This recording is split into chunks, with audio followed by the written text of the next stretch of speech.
కార్యాలయంపై దాడి జరిగింది అని చెప్పి ఫిర్యాదు చేసిన సత్యవర్ధన్ అనే ఈ వ్యక్తి గన్నవరం తెలుగుదేశం పార్టీ ఆఫీసులో కంప్యూటర్ ఆపరేటర్గా పనిచేస్తా ఉన్న సత్యవర్ధన్ అనే ఈ వ్యక్తి ఫిర్యాదు చేసిన ఇదే వ్యక్తి సాక్షాత్తు తానే జడ్జి గారి సమక్షంలో తానే జడ్జి గారు ఇచ్చిన సమన్లకు పోలీసుల ఆధ్వర్యంలో ఆ సమన్ను అందుకొని జడ్జి గారి దగ్గరికి వచ్చి జడ్జి గారితో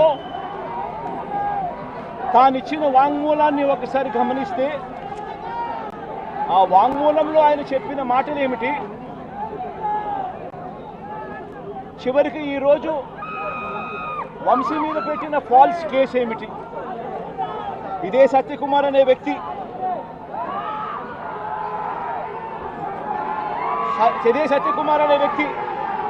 జడ్జి గారు మూదర జడ్జి గారి సమక్షంలో సత్యవర్ధన్ అనే వ్యక్తి వంశీ ఎలాంటి తప్పు చేయలేదు అని చెప్పినప్పటికీ కూడా వంశీ మీద తప్పుడు కేసులు ఈరోజు బనాయించడం జరిగింది. ఒకసారి ఈ కేసుకు సంబంధించి ఘటనలు ఒకసారి గమనించాల్సిన అవసరం ఉంది. ఫిబ్రవరి 19వ తారీఖున 2023 మంగళగిరిలో టీడీపీ హెడ్ ఆఫీసులో పట్టాభి అనే వ్యక్తి చేత వంశీ మీద భరించలేని విధంగా బూతులు తిట్టించారు చంద్రబాబు నాయుడు గారు. మంగళగిరి తెలుగుదేశం పార్టీ హెడ్ ఆఫీసులో ఫిబ్రవరి 19, 2023 పట్టాభి అనే వ్యక్తి రెచ్చగొడుతూ వంశీని తిడుతూ ఫిబ్రవరి 19వ తారీఖున తాను మాట్లాడిన మాటలు. ఫిబ్రవరి 19, 23 వాడో పిల్ల సైకో, నేనే గన్నవరం వెళ్తా,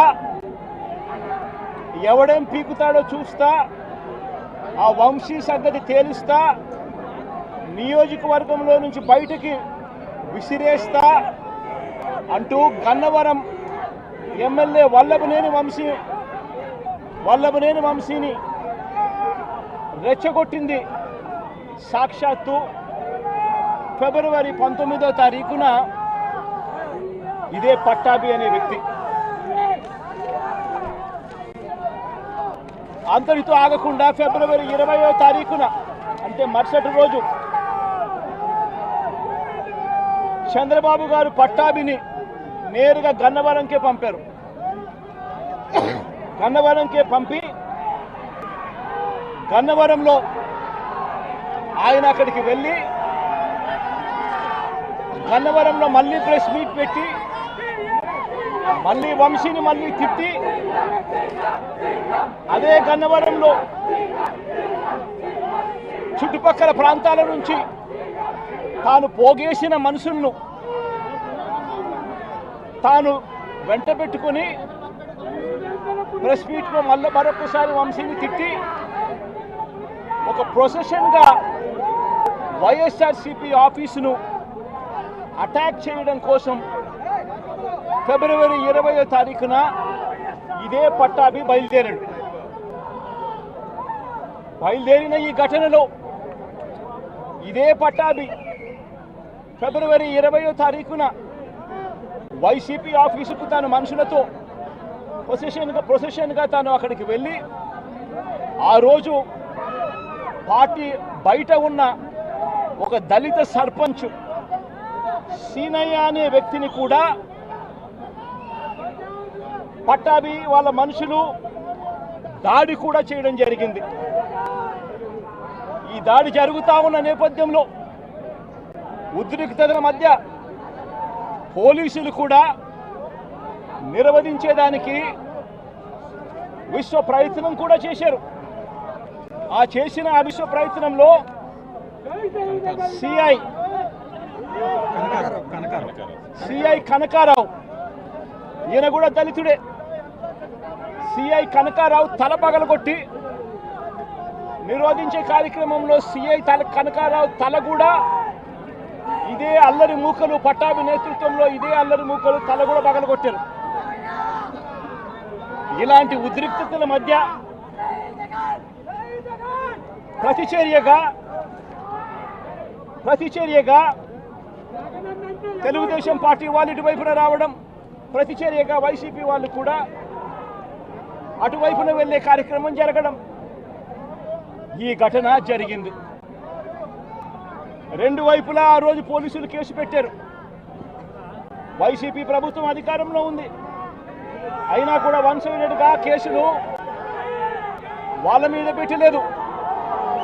రెండు వైపులా కేసులు పెట్టారు, రెండు వైపులా ఉన్న వాళ్ళ మీద కేసులు పెట్టారు.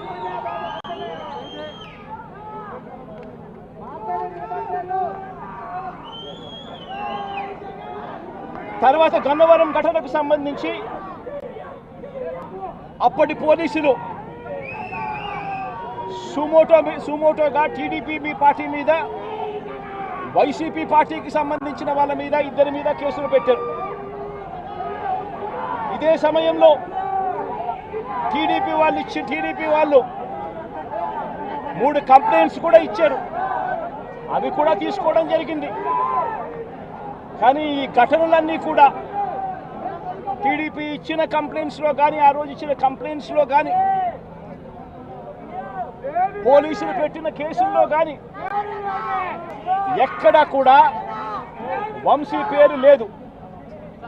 కారణం వంశీ ఘటనలో లేడు కాబట్టి,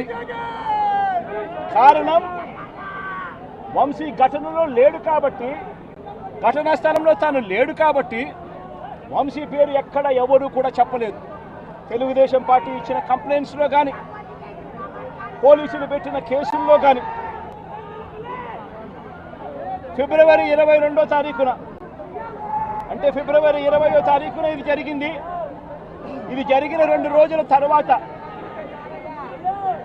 గన్నవరం టీడీపీ ఆఫీస్ ఆపరేటర్గా, డేటా ఎంట్రీ ఆపరేటర్గా పనిచేస్తా ఉన్న సత్యవర్ధన్ అనే ఈ దళిత యువకుడిని మంగళగిరిలోని టీడీపీ ఆఫీసుకు చంద్రబాబు నాయుడు గారు మనుషులను పిలిపించుకొని